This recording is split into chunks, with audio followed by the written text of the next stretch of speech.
글을 올리고 일주일 정도가 지났네요. 많은 분들의 댓글을 읽고 생각을 참 많이 한 것 같습니다. 그러고는 확실하게 정리하자 결심을 하게 되었죠. 해서 어제 점심시간에 어머님께서 보낸 톡 캡처한 걸 정리한 후 모두 프린트했습니다. 물론 프로필만 보자면 어머님이라고 확신할 순 없었지만 천천히 내용을 곱씹어 보니 가족이 아니면 알 수 없는 것들도 있었더라고요. 예를 들면 어제 많이 늦게 들어왔던데 오늘은 일찍 보내라. 어디 멀리 다녀온 것 같은데 앞으로는 그런 데 가지 마라. 이런 식으로요. 그때그때 톡이 올 때는 미처 생각하지 못했던 걸 프린트로 뽑아서 쭉 읽어봤더니 눈에 보이더라고요.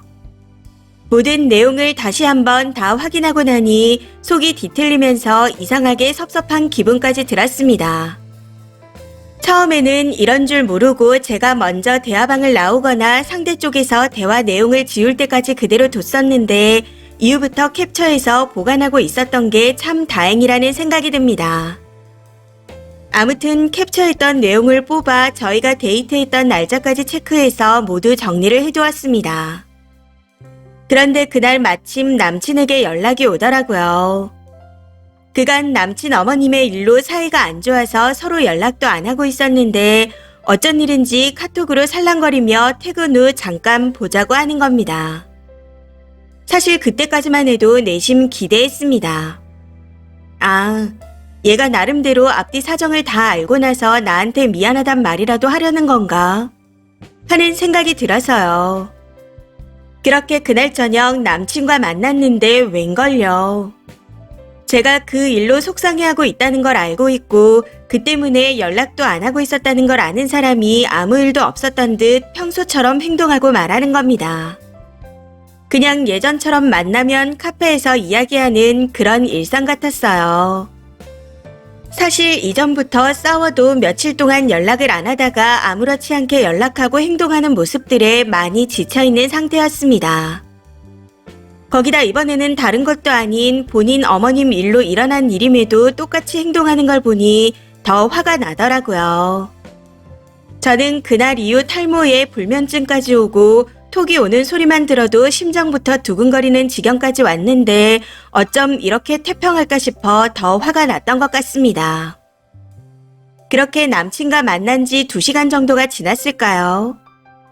9시 반에 만났으니 11시 반 정도가 됐던 것 같아요. 예상대로 저한테 톡이 왔습니다. 땡땡이하고 같이 있니? 이렇게요. 그래서 작정하고 답장했습니다. 아니에요. 전 집인데 아직 퇴근 안 했나 모르겠네요. 남친을 바로 앞에 두고 아무렇지 않게 거짓말을 하고 무음으로 해놓은 폰을 주머니에 넣어뒀습니다. 4개월 전부터 남친이 늦으면 당신 아들보다 저한테 먼저 확인을 하시곤 하셨으니 옆에 없다고 하면 남친에게 연락을 하실 거란 생각이 들었거든요. 역시나 남친 어머님은 남친에게 톡을 보내오셨습니다. 남친이 한참 핸드폰을 만지작거리며 제 눈치를 보는데 어머님이구나 하는 생각이 들더라고요. 아니나 다를까 엄마한테 카톡 왔는데 너랑 밥 먹고 있다고 보냈어. 라고 하더군요. 그래서 그러냐고 대충 이야기를 나누다 잠시 후 폰을 확인했더니 톡이 와 있었습니다. 마음이 불결한 사람은 거짓말도 잘한다지요. 딱 이렇게 한마디 와 있는데 각오는 했었지만 순간 뱃속이 아리고 가슴이 탁 막히는 것 같았습니다.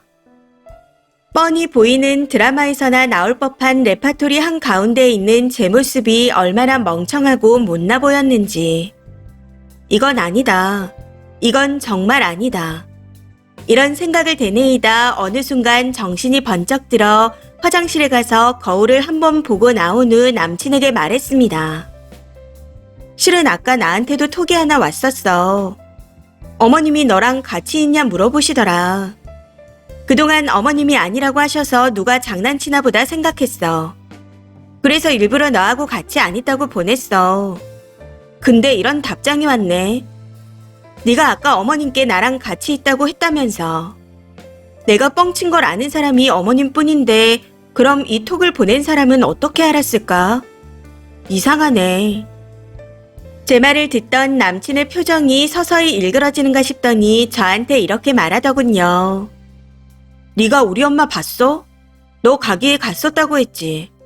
우리 엄마 뭐 입고 있었어? 안경 색깔은 뭐였고 그날 뭐 입고 계셨는데. 마음 맞는 사람하고 결혼하라고 네가 좋으면 나도 좋다고 말씀하시는 분이 우리 엄마야. 근데 우리 엄마가 그랬다고? 어떻게 생기셨는데? 말해봐. 우리 엄마 봤다며. 가게에도 갔었다며. 그게 우리 엄마인지 아닌지 어떻게 알아? 어떻게 확신하는데? 이외에도 많은 말들을 다다다 쏟아내는데 어찌나 당황스럽던지 기억이 잘 나지 않네요. 당시 저는 말문이 막혀 입만 벌리고 있었던 것 같습니다. 말하고 있는 문장보다 가슴이 더 아팠던 건 저를 보낸 남친의 눈빛이었습니다. 당장이라도 죽일 것 같은 눈으로 쳐다봤었거든요. 아무 말 없이 그 모습을 멍하니 보면서 떠오르는 건 내가 3년 반 동안 뭘 한 걸까 하는 거였습니다. 그리고 혼수로 어떤 걸 할까? 뭘로 오면 좋을까? 남친 집에선 어떻게 하면 마음에 들어 하실까? 하면서 잠들기 전 침대에 혼자 누워 히히거리며 상상하던 제 모습이었습니다. 얼마나 바보 같고 멍청하게 느껴지던지. 한참을 그런 남친을 보고 있다가 가방에서 주섬주섬 프린트한 걸 꺼내서 테이블 위에 올려놓았습니다. 내가 무슨 말을 한다 해도 안 믿을 것 같네. 나랑 정리하는 대신 앞으론 그만큼 어머님께 잘해드려 하고 말하면서요. 그러고는 자리에서 일어나 나왔는데 엘리베이터를 타는 순간 갑자기 감정이 복받쳐서 눈물이 나더라고요. 슬프면서도 속이 시원한 게 말로 표현하기 힘든 감정이었습니다. 전화가 몇 통 와 있긴 했지만 전부 무시했더니 톡이 오더라고요. 자기가 다 잘못했다며 미안하다 하는데 저는 다시 돌아갈 마음이 없습니다. 그럴 생각조차 하고 싶지 않네요. 사실 이건 생각하기 나름이겠지만 저는 지금이라도 멈출 수 있어 다행이라는 생각이 듭니다. 다만 남친의 어머니께서 왜 그토록 제가 마음에 안 드셨는지 궁금할 뿐이네요. 넉넉하진 않지만 비슷한 경제력의 집안 환경이고 하나하나 따지자면 조금은 제가 더 나은 상황인데. 아무튼 남친과는 이렇게 헤어지게 됐습니다. 제가 외동이라 말할 사람도 없고 그렇다고 친구들한테 말하면 흉이 될까 못했었는데 이렇게 털어놓고 나니 후련하네요. 일주일 동안 댓글들을 읽으면서 생각을 정리하고 미련 없이 털어낼 수 있었던 것 같습니다. 언젠가 만나게 될 미래를 함께할 사람의 어머님은 지금과는 다른 분이었으면 좋겠네요. 마지막으로 댓글로 조언해주시고 위로해주신 분들께 감사드립니다. 댓글입니다. 첫 번째. 잘 됐네요. 정말 잘 됐어요. 혼전에처럼 미저리 모자를 털어낸 게 어디예요?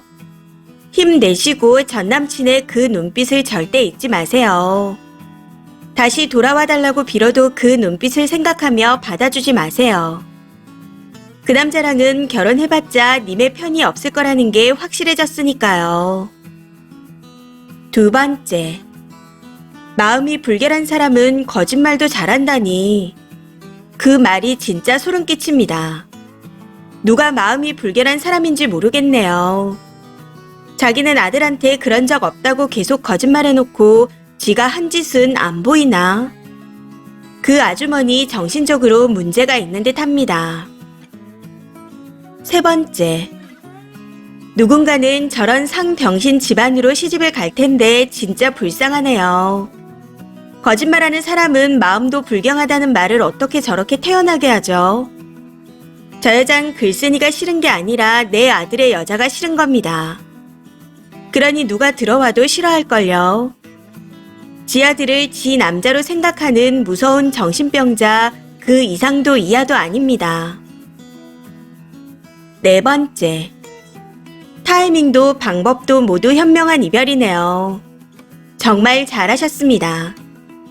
실은 남친도 어머니가 거짓말하고 있다는 걸 마음 깊은 곳에선 알고 있을 거예요. 그러니 이야기도 듣지 않으려 하고 저렇게 화를 내는 거겠죠. 5번째. 조상님이 헬게이트에서 유턴시켰네요. 저도 이중인격자 친구를 사귀어봐서 알았지만 정말 이중인격자랑 있으면 피곤합니다. 그 엄마 하나도 감당이 안 되는데 거기에 더해 무조건 엄마 편만 드는 남자라니. 정말 잘 끝내셨습니다. 그동안 고생 많으셨어요. 앞으로는 꽃길만 걸으시길. 이번 사연은 여기까지입니다. 시청해주셔서 감사합니다.